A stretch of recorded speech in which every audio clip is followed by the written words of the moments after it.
We're specifically using certain content types at certain times to facilitate that psychological journey so that it's making people feel more and more comfortable with you, getting to know you, getting to trust you over time, so that when the time is actually right for them, you are the only person that they can think of.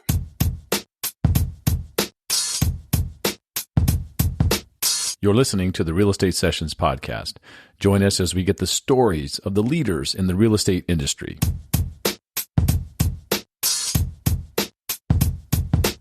Hi, everybody. Welcome to episode 226 of the Real Estate Sessions podcast. Thank you for tuning in. Thank you for telling a friend.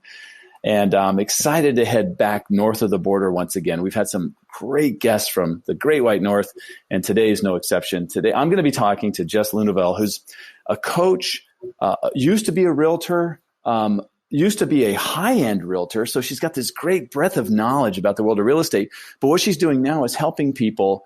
Really, I can't wait to talk about this. She's helping people move from a relatively comfortable level, low to mid 600s. And how do you get to that next step, which is a quantum leap for most people. So it's going to be fun to find out all about Jess and her story. Jess, welcome to the podcast.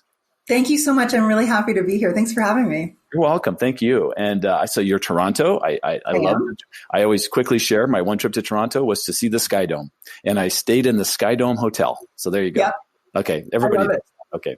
But there was a beautiful downtown that walked straight out of the hotel, right? It was just gorgeous. One of the cleanest big cities I've ever been in. I mean, Toronto's an amazing place. So I'm going to let you sing its praises for a little while. Yeah. So Toronto's one of those cities that has just boomed like crazy in the last 10 years or so. I find that I kind of joke around that I'll go on vacation and I come back to a different city. Just because it is like there's so much development happening here. There's so many things coming in. We've had Google come in. We've had, some big companies that have decided that they want to have whether it's a headquarters or it's, some sort of like a big hub in Toronto. So the city of Toronto has grown dramatically, but it still has that Canadian feel. It's kind of like the soft New York, right? I like that. So tell me what you mean by Canadian feel. So there's this kind of stereotype that us Canadians really like, that we're just like all really nice. And that, it's, the stereotype that like all Canadians ever say is, I'm sorry. Correct. Right. Right. And so it still has some of that, but at the same time, it still has that big city kind of New York feel where it's like hustle and bustle. And there's a lot of wealth and a lot of like luxury, but it's kind of got this great balance of culture and music and things like that, right? So I like the way that Torontonians kind of all have the best of both worlds. It really is kind of a good mix. But it's such a sprawling city too. Right? Like we don't have you think of another Canadian city like Vancouver, where they've got the mountains on one side and the ocean on the other. We don't have that. So back in the day, Toronto grew very, very big, but now everybody wants to be back downtown, which is why the condo market has been so crazy in the city. And, it's just, I don't know. I love Toronto. If we didn't have snow, it would be the best place on earth, but let's be honest, the winters aren't great. Winters can be tough, right? Yeah. Did you grow up in Toronto or in Ontario somewhere? Okay. I did. Yeah. I grew up in Toronto. So I'll give you just a quick little rundown. So my mom's from Toronto. My dad is from Hong Kong. Okay. So I'm actually half Chinese. And so my dad came to Toronto when he was 16 and came to go to McMaster. So he went to McMaster, then he went to U of T Medical School and met my mom. And so my mom's been from here. So we've always been here. I've traveled extensively. I had great parents for that. They took us everywhere. But I went to school in Midtown Toronto. I went to U of T. So I've traveled a lot, but I've never really lived anywhere else. Okay. That makes sense. Yeah. And that's why it's a beautiful place. So you mentioned the travel. Your mom, do I have this right? Was your mom a realtor when you were growing up? 5 years. Yeah, she still is. Oh my gosh. Okay, so she's still selling in Toronto and doing all those things. So I'm just going to guess, was a 15-year-old Jess thinking about a career in real estate? Oh God, no. I didn't think so. What did you want to do at 15, Jeff? So I had a mentor growing up that was, he'd worked for the UN. He'd done a lot of work with like underprivileged children overseas. And so, I went to a private girls' school. So I was not, as much as I loved every second of it, I wasn't really in touch with life and, making money. And I was surrounded by wealth. And I was also surrounded by people who I wasn't in touch with what it really took. So I thought I was going to go to university. So my degree is in African and Caribbean studies. You can't do a whole lot with that if you're staying here. Okay, that makes sense. Right. But I can see what you're doing. You didn't. It wasn't going to be business school to head off in this place. You wanted to broaden your horizons. Mm-hmm. Beautiful. Which I love, and I'm actually really glad that I did. But at the same time, like I had no idea what I was going to do with my life. I thought I wanted to work for the UN too. I wanted to, at the time, back then, I thought I was going to move to the Sudan and I was going to save the world. Gotcha. And then when I finished school, my mom basically said, "Okay, now what?" Yeah. Right. Yeah. That's a fun conversation. Yeah. Now what? And my dad's a physician. So he's like, so law school, right? Or are you going to go to medical school? Or like that's the next logical step. And I said, no. So my mom just sort of said, okay, until you figure it out, get your real estate license. Okay. So you're right out of school. Yeah. I was 21. Do you go immediately and work with your mom? Do you head off to a different place, maybe to kind of do your own thing? What's the first brokerage you end up with after you get your license? Yeah. So the first brokerage I joined was Keller Williams. Okay. And it was mostly because, it was because of training. I was like, I need training. I'm 21. I look like I'm 16, right? Like, yeah. I don't know how to do this. And my mom's business by then was all referral, right? Because even at that point, she'd been in the business a long time. She didn't really want to carry me. She wasn't like, oh, I'm now going to give my daughter half of my income just because she decided to be a realtor. Good job on mom. Can you continue? So, she did come to Keller Williams because she wanted to kind of keep an eye on me. But so I started at Keller Williams and, I was a little rebellious. I didn't, I went through the trainings and there was a lot of prospecting and a lot of, cold calling and door knocking and things like that. And even at 21, I was like, if this is how I have to build my business, this isn't for me. That's an interesting take because now you're here. Does it force you to look at other opportunities in the workplace, or do you decide to kind of venture out in a different way in the world of real estate? And so that's what I did is I just sort of figured out, I got creative. Okay. Right. And so even back then there was this brand new thing called Facebook. And Facebook at the time, like it didn't look anything like it looks now. It was, it was just a very basic social platform with a classified section. Yeah. So what I did is I actually started going into the classified section and prospecting in the classified section. Nice. And that's how I built my business. Wow. That's great. So early on in the digital world. Yeah. That's great. Yeah. So, but you also, in part of your career, you end up working for a builder, right? Yeah. You talked about a lot of cranes in Toronto, right? Mm-hmm. So these high-rise complexes are going up everywhere. So talk about that, going from residential to that builder world. So I wanted to learn everything that I could possibly learn about the business. And there was this whole other aspect of the real estate market that I didn't know and I didn't understand. And so I went and worked in-house at a builder. And the one great thing is that I was allowed to come to everything. It wasn't like a typical sales position where I sat in a sales office and I wasn't included. I went to the lunches. I went to the planning meetings. I went to the architect meetings. I helped choose the finishes. I really kind of engulfed in that side of the business.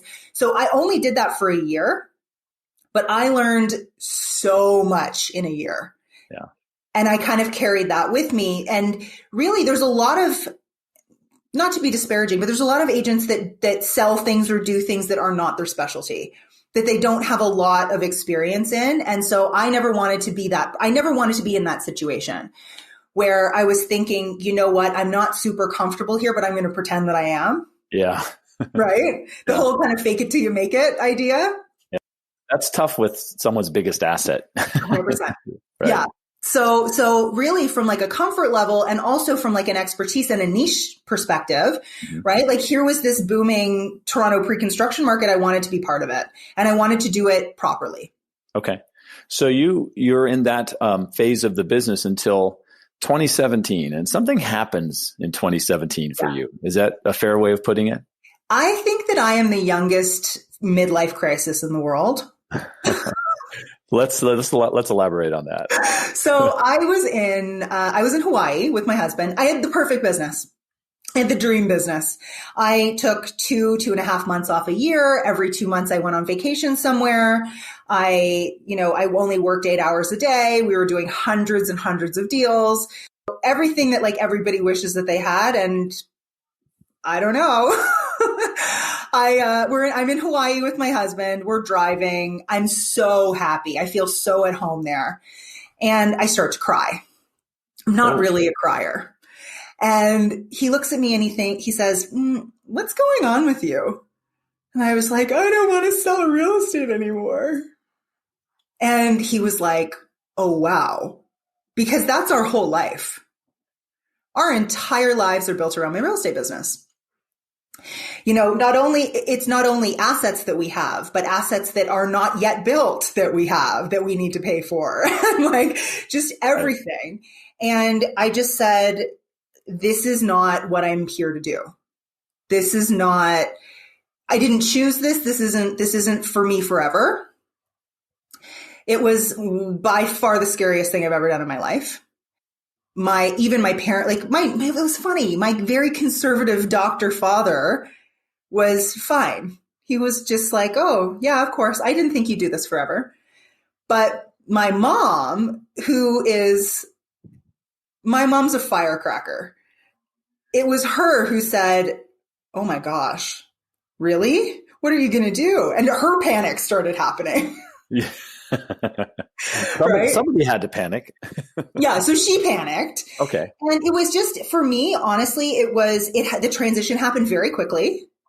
The joy that I felt only ever used to come from when someone would knock on my door and say, Jess, can you help me? Like an agent coming to me and saying, look, I don't know how you guys do it, but can you give me a hand? Or like answering questions, things like that. And so, I wasn't even really all that. I mean, I've had coaches, of course, we've all had coaches. We've all had people who've kind of helped us along the way and mentors and things like that. But I wasn't even really aware of like the fact that the internet had this whole other side of it, where there were so many people that were actually helping people on these huge scales. So I just sort of started dabbling in taking on clients and helping clients scale and from a smaller perspective. And then it just sort of snowballed and it grew. And here we are. Yeah. I mean, let's talk about it. You launched the Listing Lab system. Yeah. And let's start there. Let's talk about how did that kind of coalesce, come together for you, and how did that become the core of what you like to share? Yeah. So the Listings Lab methodology is very much geared around attraction marketing. Whenever anybody says, Jess, what do you do? My kind of quick one-liner is I help realtors scale from 6 to 7 figures by creating relationships at scale.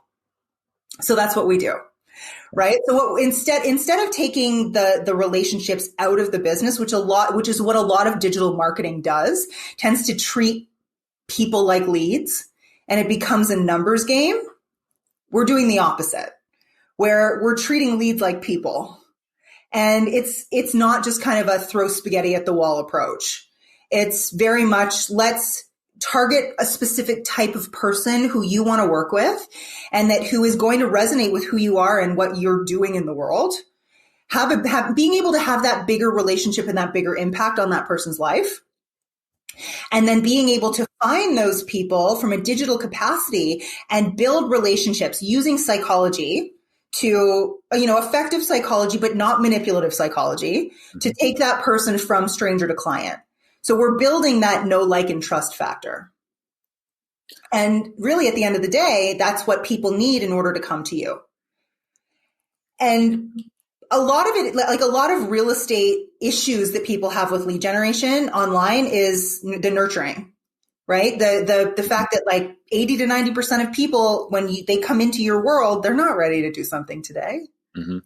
But then you have to manually convert that person over time. And the manual conversion ends up you kind of bothering them for 6 months because they've already told you I'm not ready for 6 months. Why do you keep calling me? But we're all kind of trained to keep ourselves top of mind in a specific way. So this is kind of like the flip side of it. It's still top of mind. Yeah, definitely. But you've got a different a way of doing it. I wanted to, so Anthony Malafronte, somebody that saw you speak in Tampa, I want to mention quickly, I play golf with Anthony every Sunday. And you made a fundamental change in Anthony in that session he attended with you. He's now, let's talk about, you don't mind talking about that, the psychology of what you're doing there with Anthony? That'd be great. For sure.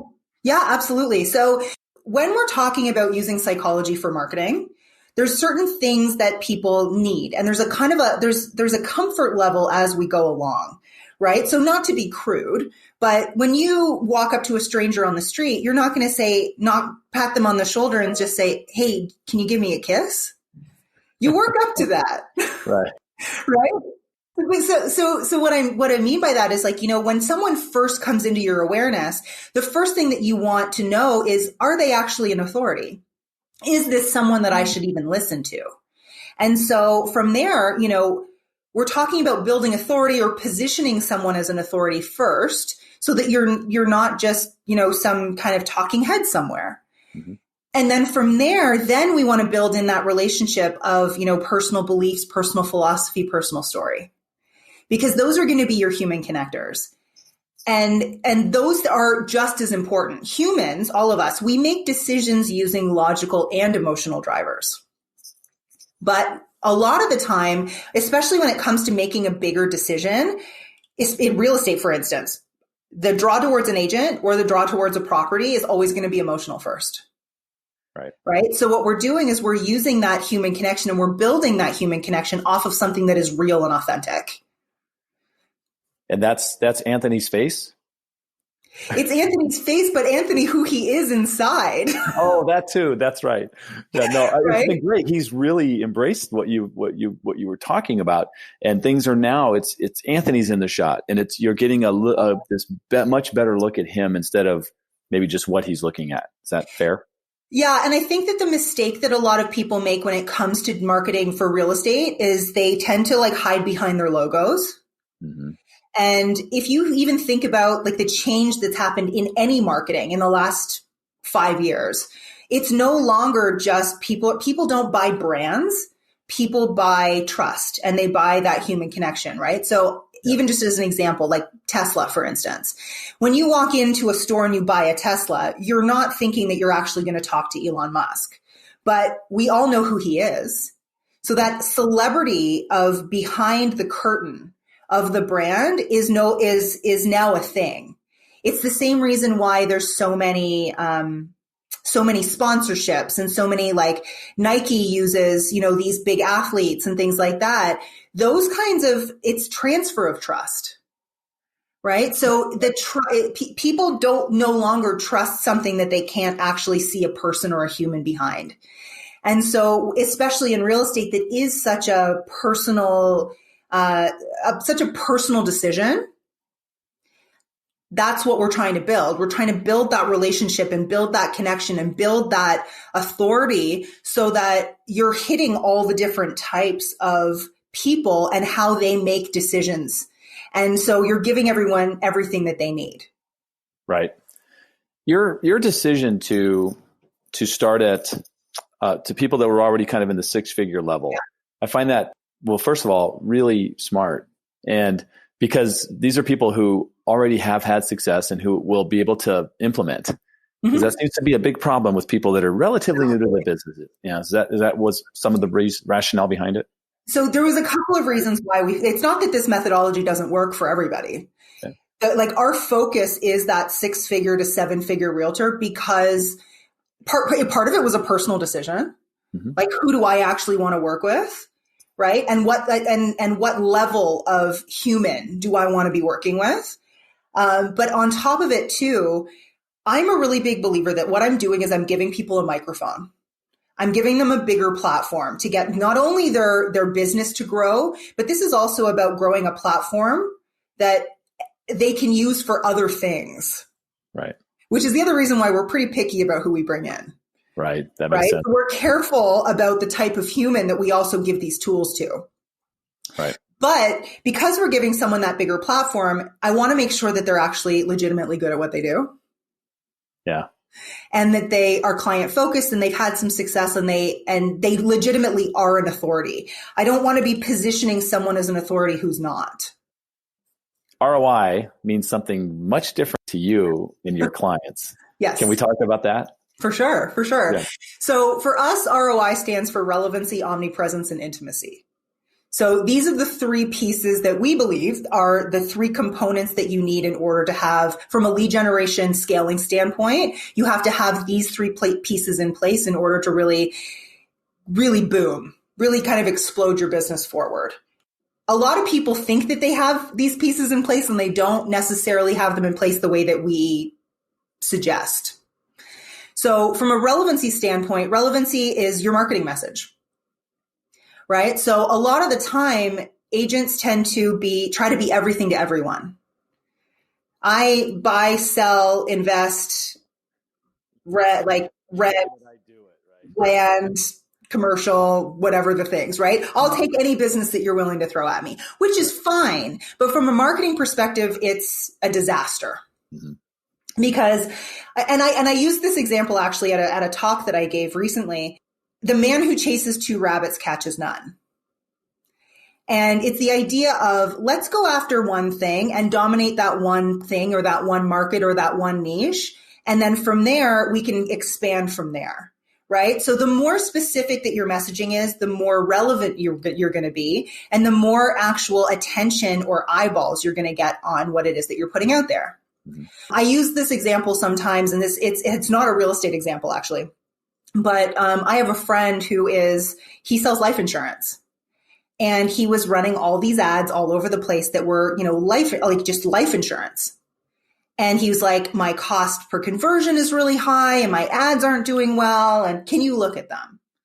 And I looked at them and I thought, what is this? This is the same as everyone else out there. And I said, we're going to add one word into this. And we added in the word diabetes. Life insurance for diabetics. And he's like, I don't only want to work with diabetics. I said, I don't care. I want your marketing to work. and you know what? His ads started converting like crazy. Because people who are scrolling through their feed or looking at an ad, when it just says life insurance, it's not talking to anyone, right? It's screaming into the void. But as soon as someone who is diabetic says, oh, that's me, I'm going to take an action here. This person's speaking to me. It's the same idea, but just on a much deeper scale. Okay.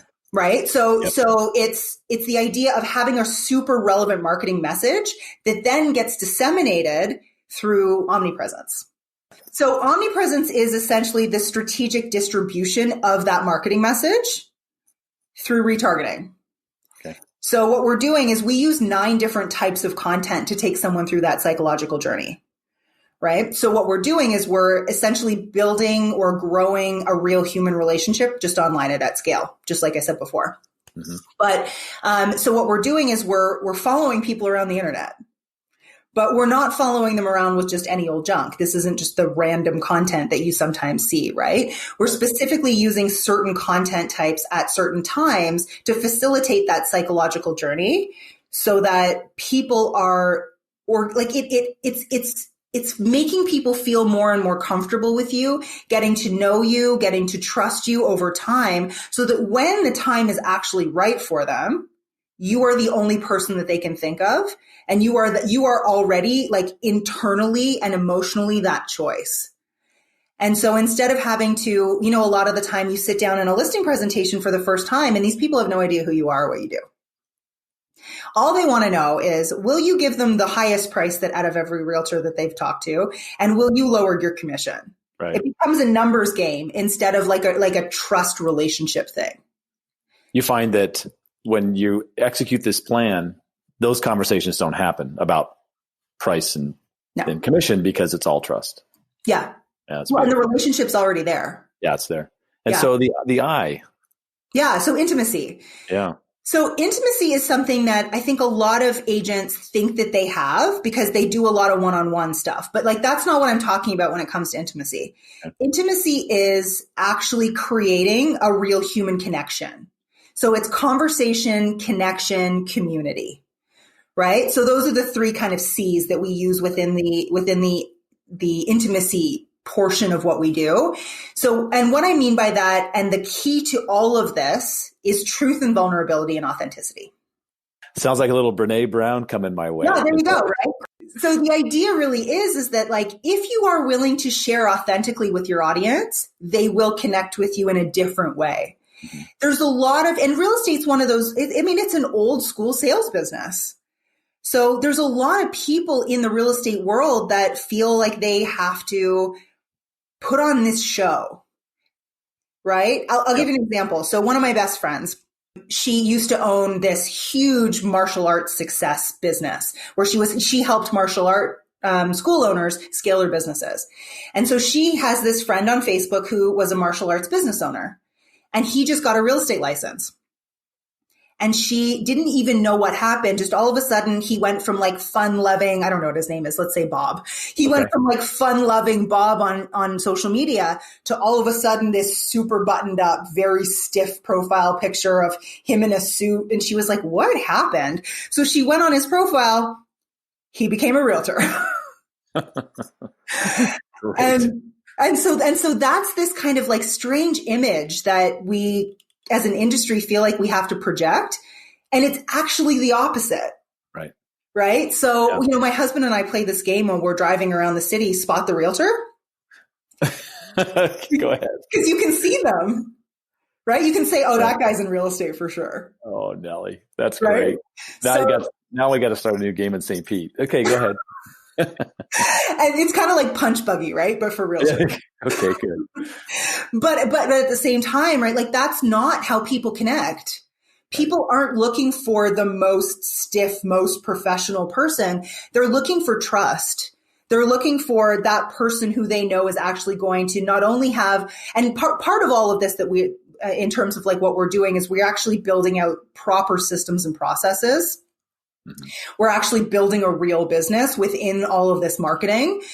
I'll give you an example. So like every single person who we work with ends up with a signature process or an expert methodology. And the reason for it is that, every expert in every industry has one, except real estate agents, right? And so the public's perception of agents is that everybody just makes it up as we go. That we're just kind of flying by the seat of our pants, and that we all do exactly the same thing. And so we're kind of interchangeable. Yeah. And it can't, if this industry is going to last with all the disruptors and the Zillows and the iBuyers we cannot be that all like, we'll do anything for a deal. Everybody does exactly the same thing. Part-time business. We can't be that industry anymore. So people have to be more professional and have to treat this like a real business. Do you think what you're bringing to your clients is undisruptible? Do you feel that's the case? I don't think anything is undisruptible. Okay. I think that what we're doing is we're building some insurance in. Okay. We're building in consistency and predictability. But we're also doing something, I believe that if everyone in real estate took this approach, that the industry wouldn't be in danger. Because, really what's happening is there's kind of two schools of people. There's the old school realtors that just want to work on repeats and referrals and that are still doing things the old way. They're not embracing technology. They're not moving forward. They're not using automation. They're not using, systems and processes, which I think is holding them back.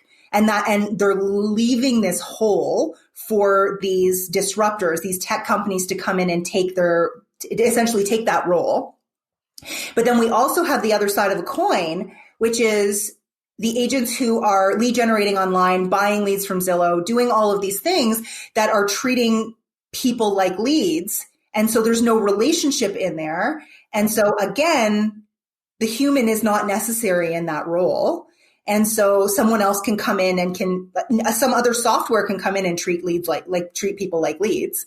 So what we need is we actually need a marrying of the two. So we need to have the relationship side of things, the human connection, the trust. That is an important part of it, but we also need to keep up with the times and have the systems, have the automation, have the predictability. And I've been saying this for years.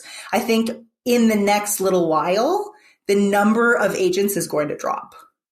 I'm hearing that more and more. Yeah. You're talking about creating this cyborg realtor, right? Yeah.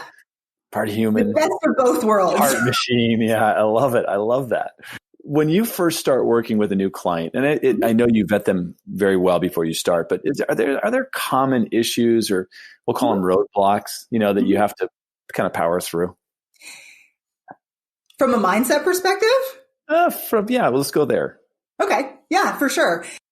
So we one of the very first things that we work through with anybody who comes in, we call them the 7 deadly sins of the listings lab. And one of the biggest issues is perfectionism and procrastination, which is just perfectionism. So perfectionism is just procrastination in a cuter outfit. Yeah, exactly. That's right. Great. So they're really the same thing, but people identify with one or the other. We also have, people who think that their business is the unicorn, right? My business is different. My clients only want me. Yeah. Well, that's your own making, right? Like you can have, if you position yourself as magic in your business, then your business is unscalable. You can't actually grow because you can't bring anybody else on because no one else is magical like you. That's great. But if you have like a proven system and a proven process, then everyone else on your team can be trained and an expert at implementing your process. Perfect. And that's where you have an unlimitedly scalable business. Right. Right. So they're just foundational things. Yeah. The other thing that kind of comes up a lot is fear of being seen. Right. The like stiff agent who's like, no, my clients don't care about my story. Oh. Well, sure. But like, that's just human beings. Like that's literally how humans have communicated for the last 3,000 years, right? Is through story and stories. And I learned this from a friend of mine who is like, that's what she teaches. She teaches storytelling. Stories are 22 times more memorable than facts. So you give someone a fact and you want them to remember it, you sandwich it in a story. Yeah. There you go. And then someone's going to remember that. And it's going to also make you more memorable. Right. Right. So some of it has to do with fear of vulnerability, fear of judgment, putting themselves out there, especially online where really at the end of the day, you've got all the humans out there. You've got people who are going to love you. You've got people who are going to hate you. You've got the keyboard warriors out there. Right. We all get trolled. We all get spammed, but at the end of the day, those aren't your people anyway. Right. Those aren't the people who you're trying to attract anyway. Yeah. Why would you even care? Why do you care? I have people who call me all kinds of things online. Right. I had one lady the other day commented on one of my ads and it said, I'm wearing a dress and I'm standing on a beach. And she said, why is she wearing a nightgown on a beach? And I responded to her. I said, because she can. That's owning it right there. That's perfect. And at the end of the day, like those are not your people. And so what you want is to actually just attract the right people. It's not a matter of any client. It's the clients that are going to love you and that you are going to love working with. Right. Right. We get to build the business and be surrounded by people that we want to be.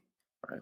Right. Yeah, that's great. Jess, I've had you here the half hour I asked you your time. So I'm going to wrap this up. Cool. With the same final question I've asked every guest since the first episode. And that's, if you could give one piece of advice to a new agent just starting in the business, what would it be? Think for yourself and trust that intuition. Because if I had just followed the directions of everyone else before me, I wouldn't be where I am. And, you hear all the time success leaves clues. And that's true. But make sure that the success that you're following is success from now and not success from 30 years ago. Jess, if somebody wants to reach out to you, what's the best way for them to do that? I would say Facebook group. So I have a Facebook group online. It's called the Listings Lab Method for Real Estate Agents. And just join the group and you'll get tons of free value and tons of love in there anyway. Well, I know tons of love for you comes from one agent up in the Cambridge area of Massachusetts, and that's Charles Cherney. Mm-hmm. So shout out to Charles for insisting, Bill, you got to talk to Jess. You got to talk to Jess. And so I really, first of all, thanks, Charles. It was awesome. Jess, thank you so much. This really was very cool to hear what you're doing, and it's very unique. I've talked to a lot of people in this space, and I love what you're doing. Thank you so much for having me. And I got to say, I love me some Charles Cherney. Very good. Thank you. Thanks. Thank you for listening to the Real Estate Sessions podcast. To leave a review or rating, go to ratethispodcast.com/RE sessions. You can also subscribe to the podcast at your favorite podcast listening app. Finally, you can go to therealestatesessions.com and subscribe to our email newsletter and be notified whenever a new episode is released. New episodes of the Real Estate Sessions podcast are released every Tuesday.